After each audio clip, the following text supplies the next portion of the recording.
안녕하십니까. 생각의 상 고병주 원장입니다. 자, 3월 25일 시행된 모의고사 총평을 한번 해보도록 할 텐데요. 3월 모의고사는 객관적인 나의 위치를 진단하는 시험이 아니라 객관적인 나의 문제를 찾아낼 수 있는 아주 좋은 시험이었다, 이렇게 볼 수가 있겠습니다. 최근 3년 동안 치러졌던 3월 모의고사에 비해서 난이도가 그리 높지 않아서 평이한 수준으로 출제됐다, 이렇게 볼 수가 있겠는데요. 3월 모의고사가 수능과 점수가 비슷하다라는 그런 속설이 굉장히 많아요. 재수생들이 참여한 시험이 아니기 때문에 그런 것에 쓸데없는 신경 쓰지 마시고, 이번에 나의 문제를, 내가 극복해야 되는 문제를, 개념적인 문제, 읽기의 과정, 혹은 문제 유형에 대한 학습, 혹은 시간의 부족 등 내가 어떤 부분에서 장단점이 있는지 여러분 꼭 한번 진단할 수 있었으면 하겠습니다. 총평을 듣고 난 다음에 여러분들 또 이제 해설 강의도 선생님이 해놨으니까 참고해서 어떤 문제들 혹은 지문들의 내용 복습할 수 있는 기회로 좀 삼아 주셨으면 좋겠어요. 우선 요번에 시행된 선택 과목별 첫 시험이었기 때문에 등급 컷이 조금 다르게 설정이 됐죠. 요 등급 컷은 지금 사이트별로 좀 약간씩 달라가지고요. 선생님 메가스터디 사이트에 나와 있는 내용을 기준으로 한번 말씀을 드려보도록 하겠습니다.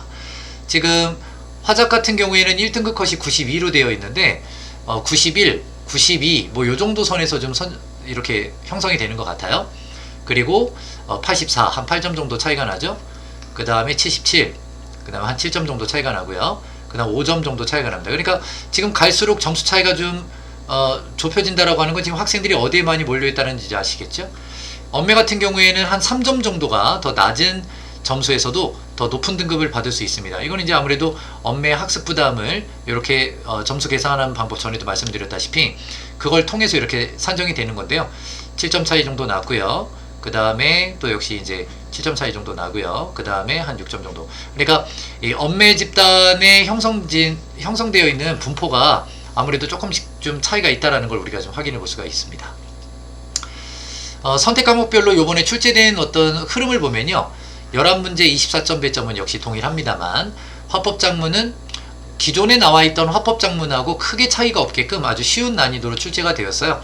따라서 화작을 준비하는 우리 친구들에게는 아무래도 방금 보셨다시피 언매보다는 한 2, 3점 정도 더 높은 점수를 받아야 등급을 얻을 수 있다는 걸 꼭 생각하셔서 기출문제를 중심으로 한 최근 5개년간, 우리 지금 이제 수업 시간에도 이런 걸 많이 이제 집중 연습하잖아요.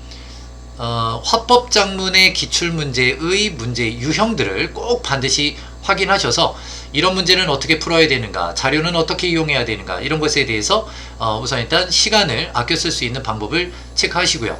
따라서 매회 모의고사를 풀어나가면서 연습하실 때에는 14분을 넘지 않도록 해 주셔야 하겠습니다. 대신 기존의 문제는 10문제짜리를 연습을 하실 거 아니에요. 그래서 10문제짜리를 푸는 데에는 한 12분 정도를 소요하면 된다. 자, 이렇게 생각하시면 되겠습니다.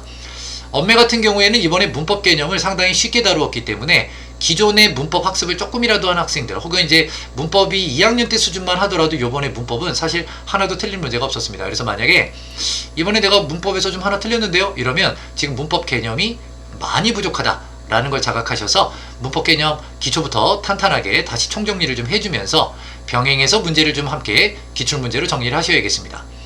문법은 한 최근 6개년간 정도를, 최근 6개년간에 나와 있는 문제들을 총정리해 나가면서 반드시 사례 학습을 통한 응용력을 키워 나가도록 좀 준비를 해주시고요.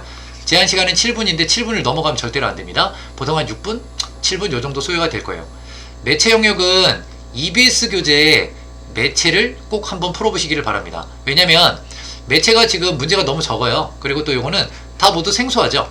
생소하다라는 건 다 읽어야 된다는 얘기예요. 그러면 엄매를 선택한 이점이 사라지잖아요.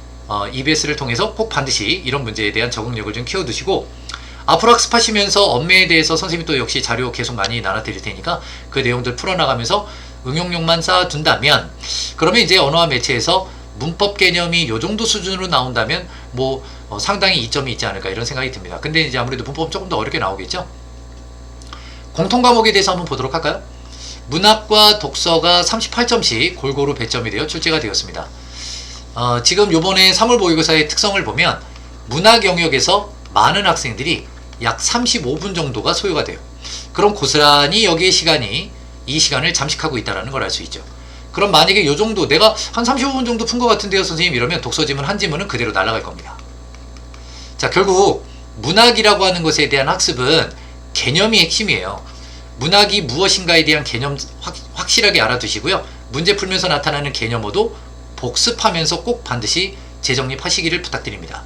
이게 선행되어 있지 않고 또 문학에 대한 내용을 마치 비문학처럼 읽는 친구들이 있더라고요. 문학을 너무 철저하게 분석하려고 한다는 뜻인데요. 문학을 함축적 의미라든가 내용 정리를 완벽하게 해서 문제의 답을 찾는 게 절대 아니에요. 그러니까 여러분들 그런 어떤 고집에서 조금 자유로워지시기를 바라고요. 문제를 풀기 위해서 문학은 전체적인 흐름을 이해하고 어떤 함축성을 내가 낱낱이 뭔가 분석하듯이 한다라는 거에서 우선 일단 자유로워지시면서 방금 말씀드린 것처럼 문제의 답을 찾기 위한 개념에 조금 더 중점을 두셔야겠습니다.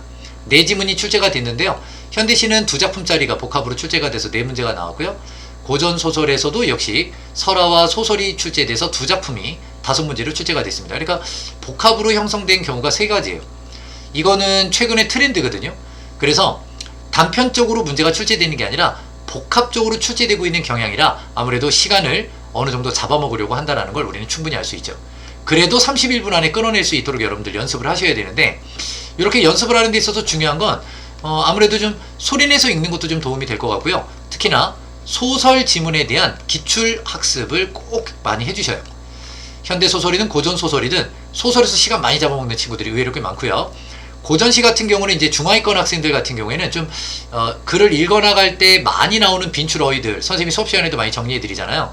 이거를 고전 어휘집을 따로 사서 공부하라는 얘기가 아니라 자주 출제되는 작품들에서 자주 보이는 단어들에 대해서는 사전 학습이 필요하고 그 내용들을 토대로 공부를 해나가는 게 아무래도 고전시를 읽는 데 도움이 많이 되고, 내용 자체가 어렵게 출제되는 게 아니라 읽는 게 어렵기 때문에 만약에 고전시에 대한 그 정도 학습만 한다면 한 50%는 이미 접고 들어간다 보시면 돼요. 그리고 또 EBS가 있지 않습니까? 그래서 이 고전시는 지금의 부담은 나중에 뒤로 갈수록 많이 없어질 테니까 소설 중심으로 전반기에 여러분들이 읽기 속도를 조금 높여주시기를 부탁드립니다. 그 다음에 이제 독서 영역인데, 최근 3년 동안 비교해 봤을 때 독서 영역이 올해는 상당히 쉽게 출제가 됐습니다. 이건 아무래도 작년 코로나 상황이 반영이 되어서 학생들의 학습 부담이 또 학습의 긴장도가 많이 떨어져 있고, 최근에 여러분들 학교에서 분위기를 보시면 학생들이 좀 약간 어수선하죠. 그만큼 지금 수능이라고 하는 것에 대해서 주인의식이 별로 없는 것 같아요. 그러니까 학생들이 그만큼 지금 뭔가 발등에 불이 떨어져야 되는데 그렇지 못한 경우들이 많다라는 거거든요. 이럴 때를 기회로 삼으셔야 됩니다. 휩쓸리지 마시고 자기중심 딱 잡아가지고 여러분들 독서 학습에서 변별력을 꼭 쌓도록 해주시기를 바랄게요. 따라서 올해 3월에 출제된 거 보시면 사회지문, 철학지문, 기술지문, 가장 일반적으로 사회나 경제가 나오고 또 기술이나 과학이 나오는 거에서 이렇게 잘 골고루 출제가 됐고요. 눈에 띄는 건 기술 문제에서 3점짜리가 2개가 나왔어요. 여기서는 각각 3점짜리가 하나씩 나오면 되죠. 그래서 4개, 그 다음에 여기서 4개, 그 다음에 이제 화법과 작문에서도 2개, 언매에서도 2개, 이렇게 해서 이제 3점짜리 문제 10개가 나오잖아요. 근데 기술지문에서 3점짜리가 2개가 나왔다라는 건 앞으로 과학지문 이런 데서도 여기에서 2개 나올 가능성이 높고요. 사회지문에서도 역시 경제지문과 함께 그렇게 나올 가능성이 높은데, 어떤 특정한 한 지문에서 3점짜리가 2개가 나왔다라는 건 아무래도 그 지문 하나를 날렸을 때 거기에 대해서 따라오게 되는 문제가 좀 더 심각해질 테니까 역시 독서 영역 학습에 초점을 좀 두셔야겠습니다. 또 하나는 작년 평가원에서 출제됐던 가나 복합지문으로 출제되는 경우 있잖아요. 이번에 철학지문이 그렇게 출제가 돼서 가도 좀 어려웠고요. 나도 좀 어려워서 이번 3월 모의고사의 킬러 지문은 바로 이 철학지문이었습니다. 그래도 여러분들이 이제 공부를 해나가시면서 그동안의 기출 공부를 해나가시면, 그리고 그걸 배경식으로 삼기 위해 정확하게 지문을 내 거로 만들겠다라는 학습을 하시면, 즉 독서의 흔적이 남는다면 그럼 여러분들 충분히 대응할 만한 그런 수준이라고 보시면 되겠고요. 앞으로도 독서 지문에 대한 난이도가 좀 더 높아지더라도 똑같은 읽기 원리, 그래서 독해법을 정확하게 선생님이 알려드린 대로 습관화 좀 해주시고요. 그래서 어떤 제재는 어떻게 읽고가 아니라 실제 글을 읽어나가는 과정을 항상 일치해야 되잖아요. 늘 말씀드렸다시피 이해의 근거를 전반부에서 찾고 문장 단위를 기준으로 철저하게 이해해 나갈 수 있는 연습.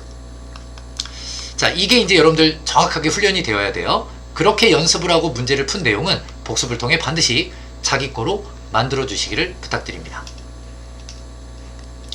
자, 이번 3월 모의고사에서 특별한 내용은 유형이 새롭거나 이런 건 없었어요. 아무래도 교육청 모의고사이다 보니까 수능을 예견하기는 힘들죠.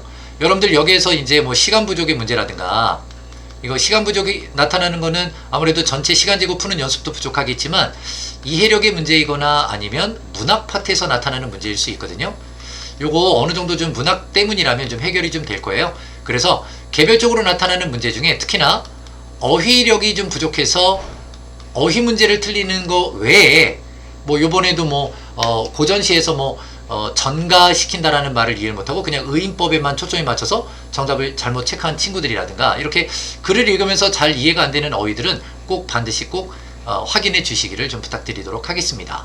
여러분 열심히 학습하셔서 4월 모의고사 그리고 이제 6월, 9월 이렇게 이어지는 6번의 모의고사에서 본인의 문제를 해결하기 위한 노력, 그 과정, 그게 분명한 변화를 줄 거라는 거 생각하시고 이번 모의고사에 특별하게 일일비하지 않도록 해주시기 바랍니다. 감사합니다.